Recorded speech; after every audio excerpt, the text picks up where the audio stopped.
In our next unit, we're going to be exploring some really important aspects of American modern history.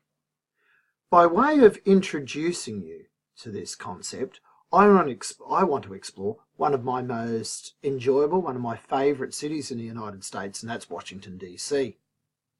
So firstly, let's get a sense of where Washington, D.C. is. It's on the east coast of the United States. It's not far from Maryland, Delaware, and Virginia. In fact, when we look at Washington, D.C., it's right down here close to what were the Confederate states during the American Civil War between 1861 and 1865. Abraham Lincoln ran the war in Washington, D.C., from Washington, D.C., during a time when the city was actually under threat. The very famous Capitol Dome, the dome on the top of the US Capitol building, their Congress, if you like, their Parliament, was under construction during the Civil War. And Lincoln actually ordered that construction continue even though there was a chance that Washington, D.C. would fall to the Confederate armies.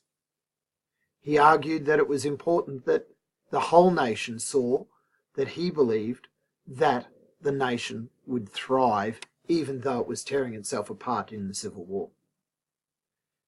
Many of you are familiar with the monuments of DC from scenes such as this one in Spider-Man. But there are other elements to DC we need to remember. There are monuments to people like Dr. Martin Luther King. There is this sense of complete fascination with politics.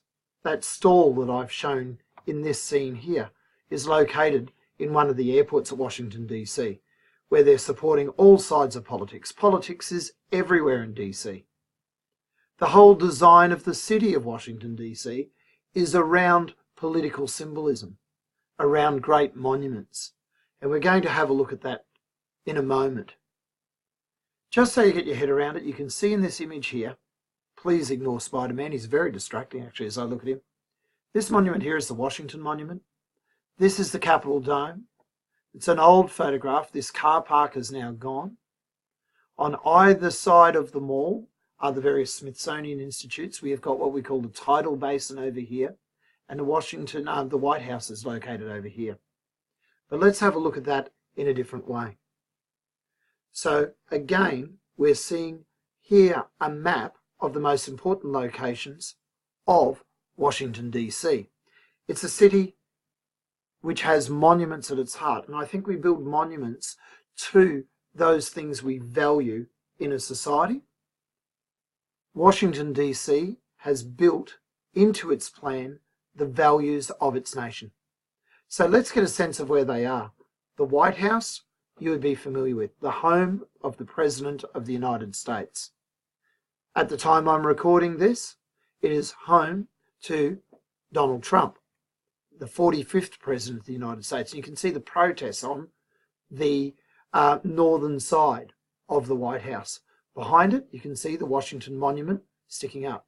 So that photograph's taken here, looking across in this sort of direction to the Washington Monument. So the photograph's taken around here, looking through the White House towards the Washington Monument.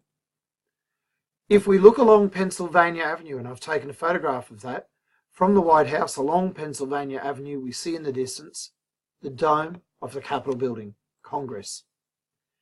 In front of the Capitol building now is a huge piazza, and across First Avenue, and there's First Avenue, we see two famous buildings, the Supreme Court of the United States with its steps, where a number of very, very important cases have taken place, Brown versus the Board of Education, Roe v. Wade, and next door to it, the Library of Congress, LOC.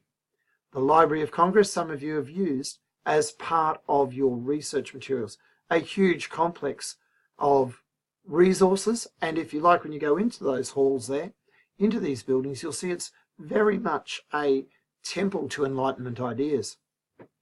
Moving straight back along the mall, we have a monument to George Washington. Not Washington the city now, the United States' first president. It's built in the shape of an Egyptian obelisk, striking this, I guess, ancient symbol of power. It's ringed by US flags. And as we continue along the mall, we see at the far end the Lincoln Memorial. And it's important, I've put into this one, on either side of the reflecting pool, there are two monuments to World War II. On one side, over here, we've got a monument to the war in Europe against the Nazis, and on the other side, a monument to the war in the Pacific. And they're connected by a map of the world built into the pavement. Coming around this side, we've got what's referred to as the tidal basin. And so again, I've made a point of trying to get the Washington Monument pictured into it so you get a sense of the bearings of these. You can see each of them. The tidal basin is tidal flow that goes in off the Potomac River. And in this picture, you can see actually Marine One, the president's helicopter, actually flying towards the White House at the time I was there. On this side of the tidal basin is the Jefferson Memorial. The Jefferson Memorial to Thomas Jefferson, who wrote the Declaration of Independence. Let's now look at these monuments in a bit more detail. All of the presidents of the United States are memorialized in some way in Washington, D.C., some small, some large, but the greatest is often considered George Washington. His monument towers above the rest of the city. No building is said to be allowed to be higher than the Washington Monument's peak. You can see how the reflecting pool kind of works there. Very famously at the far end of the reflecting pool is the Lincoln Memorial, with its huge statue of Abraham Lincoln. The symbolism is rich here. It's on these steps around this location here that Martin Luther King made his very, very famous I Have a Dream speech. Abraham Lincoln is the president credited with saving the Union during the Civil War. Thomas Jefferson, one of the founding fathers, has his own monument, and in it, a giant statue of him as well. My favourite place of all these monuments, however, with the possible exception of the Martin Luther King Memorial, which is pretty special, is actually the FDR Memorial to this guy, Franklin Delano Roosevelt. And he's the guy we're going to be spending quite a bit of time this term looking at, the history of the Roosevelt presidency.